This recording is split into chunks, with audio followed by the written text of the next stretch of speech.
Bonsoir. Aujourd'hui, je vais vous raconter comment je suis devenu fleuriste. Voilà, je vais me lancer. Avant d'être fleuriste, j'étais grossiste en prêt-à-porter féminin et ma spécialité à moi, c'était de vendre à des grandes surfaces.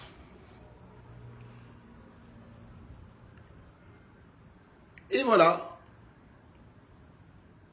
que mon métier déclinait de plus en plus. Chaque année, je faisais un petit peu moins de chiffre d'affaires.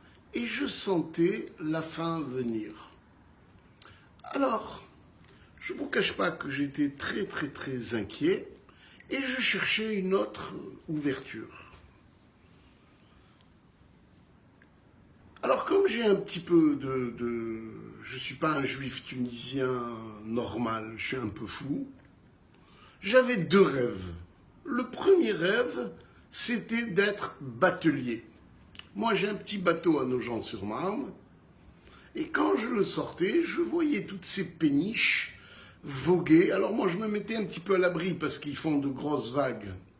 Et je les voyais passer. Je voyais le monsieur, le chauffeur, en train de piloter.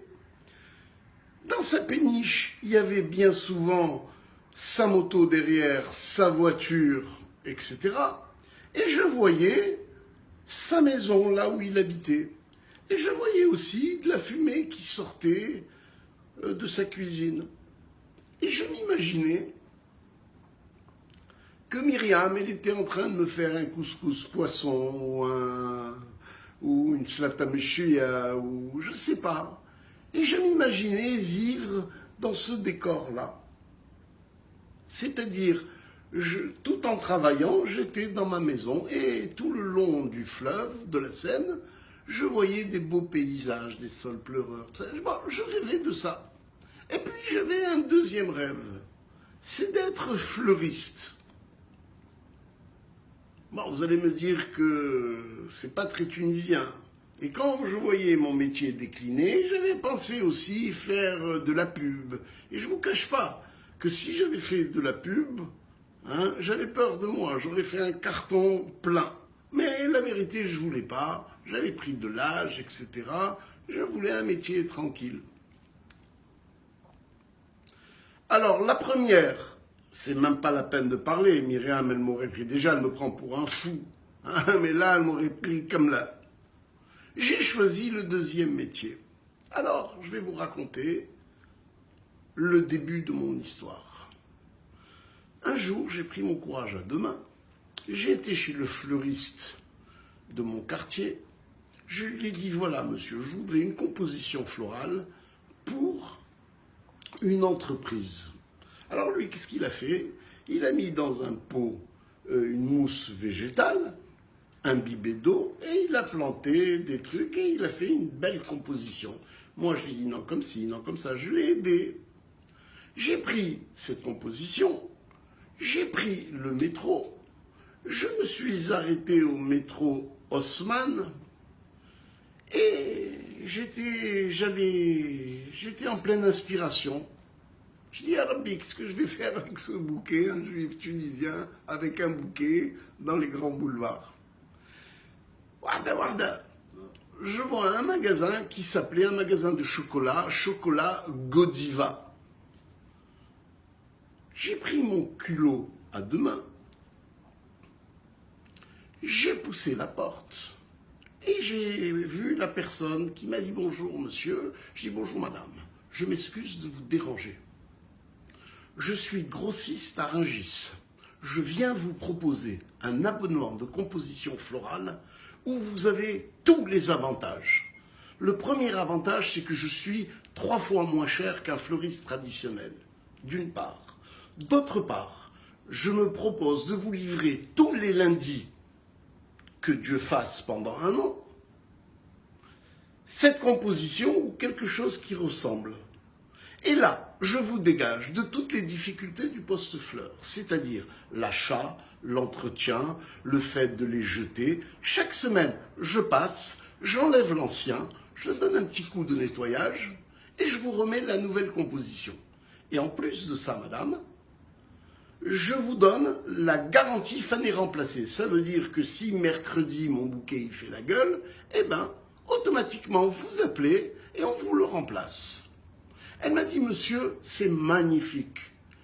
Et je lui ai dit, en plus de ça, madame, si vous me l'achetez, eh bien, je me permettrai de vous l'offrir. Elle m'a dit, monsieur, vous êtes charmant, patin couffin.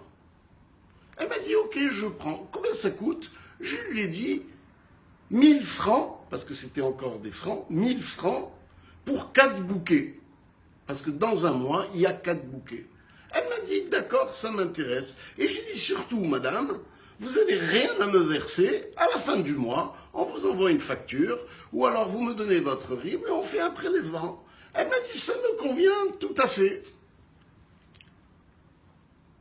Et là, j'ai fait mon premier contrat. Mais moi, je ne m'attendais pas qu'elle allait me dire « ça me convient ». Je voulais faire un essai, je voulais voir mon truc.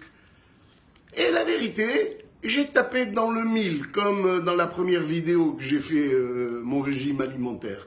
Tout de suite, ça a marché. J'ai été chez un libraire, j'ai acheté un bon de commande, j'ai mis le carton sur les 3 feuillets et j'ai marqué le nom de ma société de textile, j'ai marqué un abonnement annuel, un bouquet tous les lundis, soit 4 bouquets, 1000 francs hors taxe par mois. J'ai demandé un relevé d'identité bancaire, elle me l'a donné, ça me suffisait. J'ai été fou de joie. Et puis à un moment donné, j'ai dit, c'est dommage que je lui ai offert.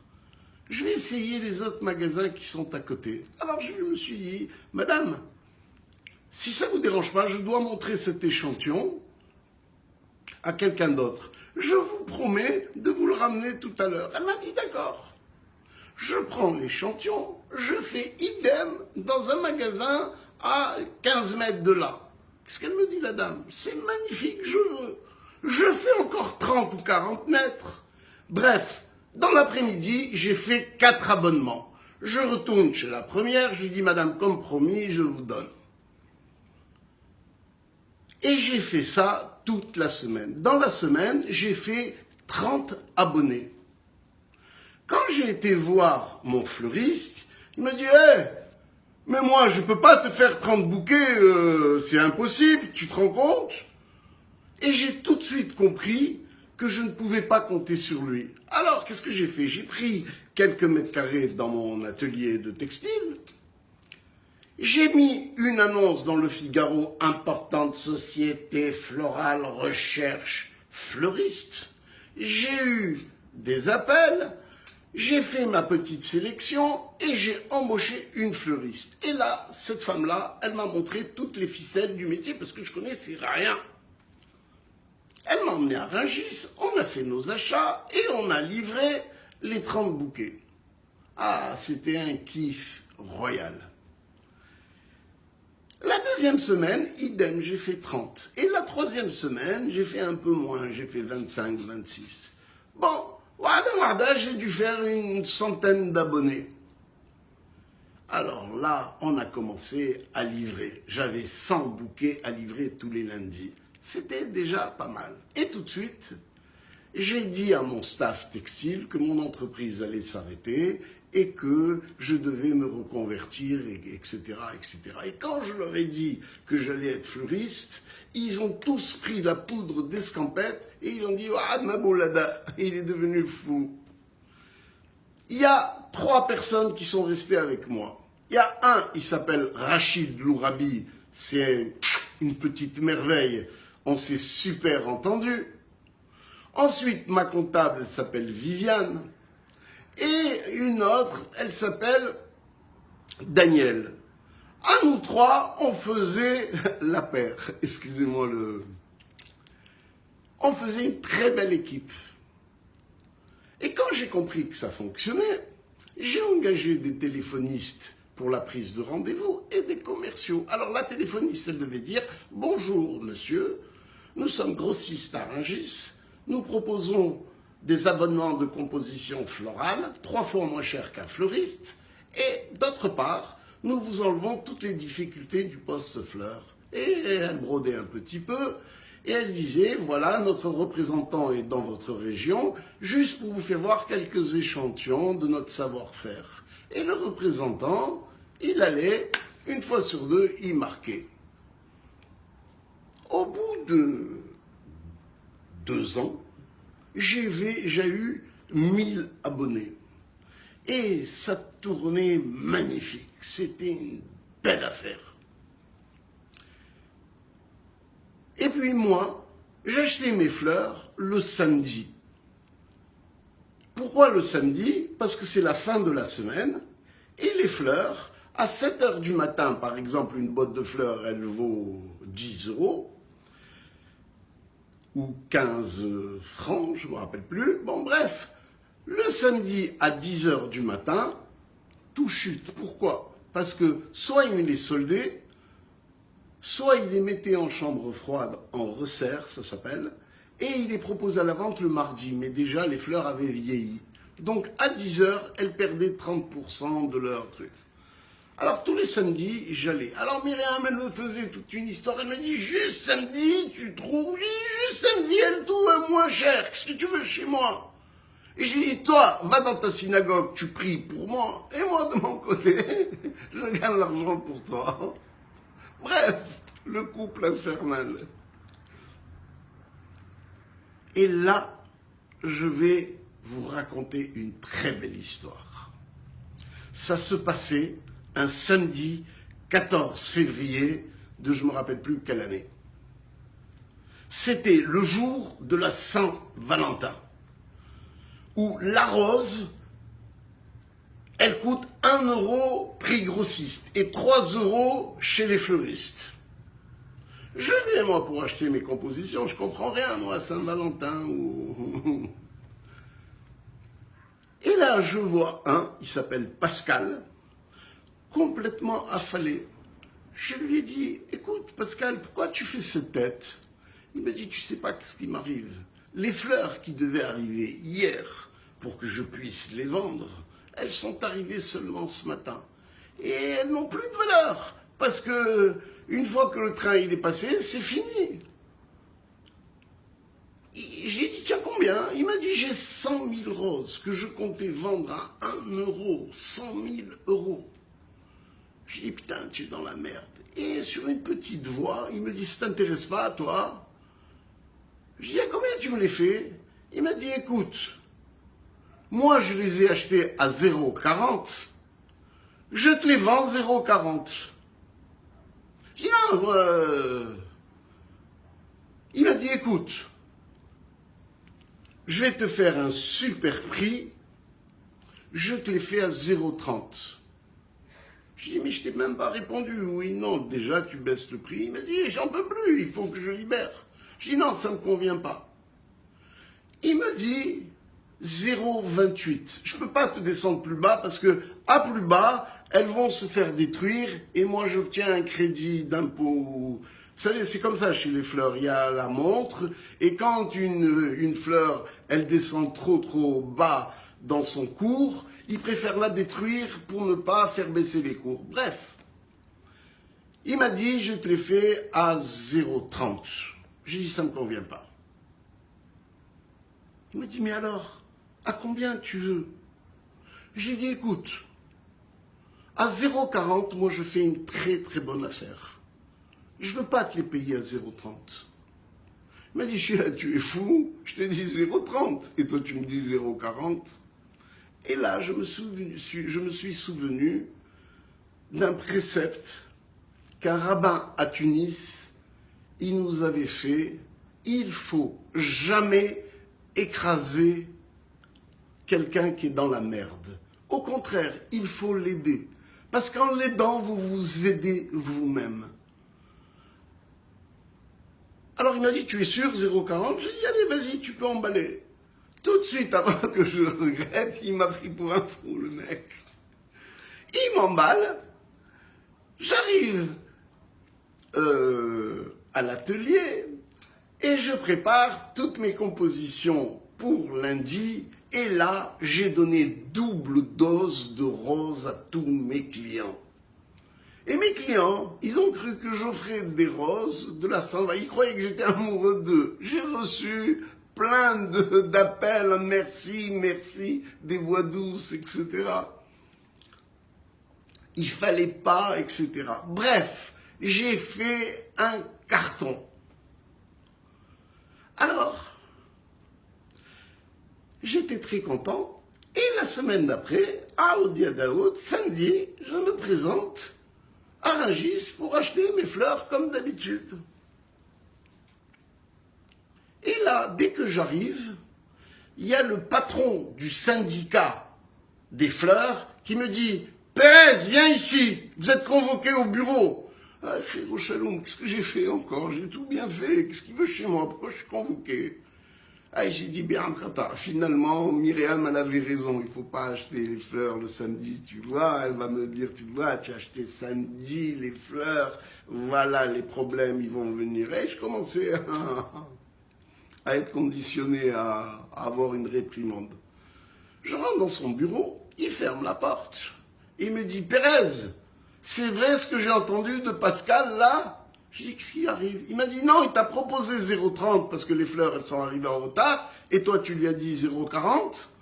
J'ai dit, oui, monsieur, parce que moi, j'ai vu Pascal un petit peu dans la difficulté, j'avais pas besoin de rajouter. Moi, à 0,40, je faisais déjà une bonne affaire, alors c'était pas la peine de l'enfoncer. Qu'est-ce qu'il me répond? Il me dit, écoute, tu sais que tous les vendeurs, à Rungis de fleurs, il y a une majorité de Corses. Je dis oui, je sais. Il m'a dit moi-même, je suis Corse. Je dis ouais, alors? Il m'a dit je vais te dire quelque chose. Les Corses, ils aiment les Juifs. Parce que si c'était un autre client, il l'aurait ramené vers le bas. Et il est tombé sur un toit, sur un Juif, qui lui a au contraire remonté. Tu ne peux pas savoir le service que tu lui as rendu. Tu ne peux pas savoir. Alors, pour te récompenser, mais ne le dis à personne, nous, chaque fois qu'on doit détruire des fleurs parce que le cours est trop bas, eh ben, au lieu de les détruire, on va faire semblant de les détruire et on te les donne. Cadeau, matana. Et quoi? Il m'a dit, tu payes pas. Cadeau.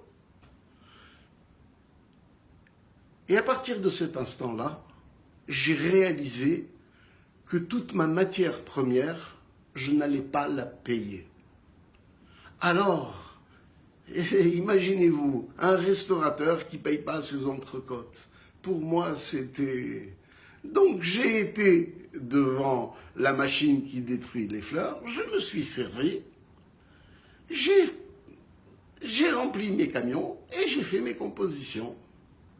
Alors, à ce moment-là, moi, je voulais compresser mes frais. Qu'est-ce que j'ai fait?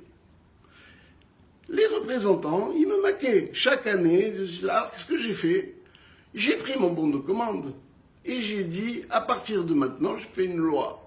À partir de maintenant, c'est plus un an. En tout petit derrière, j'ai marqué 3 ans par tacite reconduction. Personne n'a vu quoi que ce soit. C'est-à-dire que mon contrat annuel, il est devenu triennal. Ensuite, j'ai pris une secrétaire et je lui ai dit, écoute, tu vas prendre tous les clients que nous avons, je veux tout savoir d'eux, tout. Elle m'a dit, qu'est-ce que tu veux savoir? J'ai dit, je veux savoir leur religion, je veux savoir leur adresse personnelle, je veux savoir le nom de leur maman, le nom de leur femme, je veux avoir le nom de leur maîtresse, s'ils en ont une. Mais je veux tout savoir. Elle m'a dit, écoute, c'est très difficile. J'ai dit, écoute, tu ne peux pas faire ce travail. Allez, vas-y, parce que moi, je suis en train de liquider tout le monde. Voilà, si tu veux, tu le... Elle a dit oui. Et au bout de 4 mois, elle rentre dans mon bureau. Elle me dit, Monsieur Pérez. J'ai dit, oui, entrez. Elle me dit, voilà, le logiciel, il est prêt. Et là, je me suis aperçu que j'avais tant de clients feuges, tant de clients musulmans, tant de clients français, tant de clients chinois, bref. je connaissais leur... Et alors, par exemple, le jour de l'Aïd, qu'est-ce que je faisais? Au lieu de donner un bouquet normal, je donnais un plus grand bouquet et je marquais Aïd Mabrouk. Non content de ça, j'envoyais des fleurs à sa maman, s'il en avait une, à sa femme ou à sa maîtresse, au cas où il en avait une. Et j'écrivais un mot, ces bouquets ne seront pas facturés pour vous souhaiter une bonne fête. Et j'attendais un appel de sa part de remerciement. Et je ne vous cache pas que ça n'a jamais loupé. Le gars, il m'appelait, il me dit « Merci monsieur de m'avoir envoyé des fleurs à ma femme, à ma maman. Vous avez garni mon entreprise, vraiment merci. » Alors moi, je lui disais « Monsieur, les merci, j'ai pas fait ça pour vous dire merci, je vous dis la vérité. J'ai fait ça pour vous sensibiliser, pour vous dire que j'ai besoin de clients. Alors, au lieu de me dire merci, vous allez me donner 2 clients. » Il me dit, oui, il n'y a pas de problème, je suis tellement content de votre service. J'ai dit, alors, vous allez me donner les numéros, je vous laisse 10 minutes pour me recommander chaudement, et le merci, c'est ça. 10 minutes plus tard, j'appelais les 2 numéros de téléphone qu'il me donnait, c'était ses copains, ses collègues, c'est ceci, c'est cela, et je ne vous cache pas.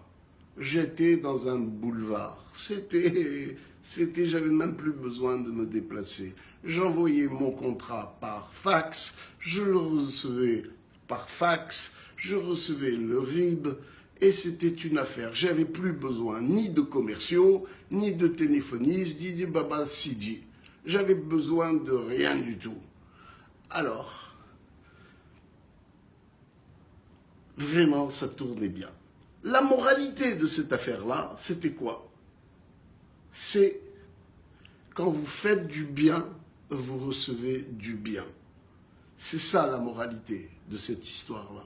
Et jamais j'aurais cru que des Corses, ils allaient m'aider à ce point.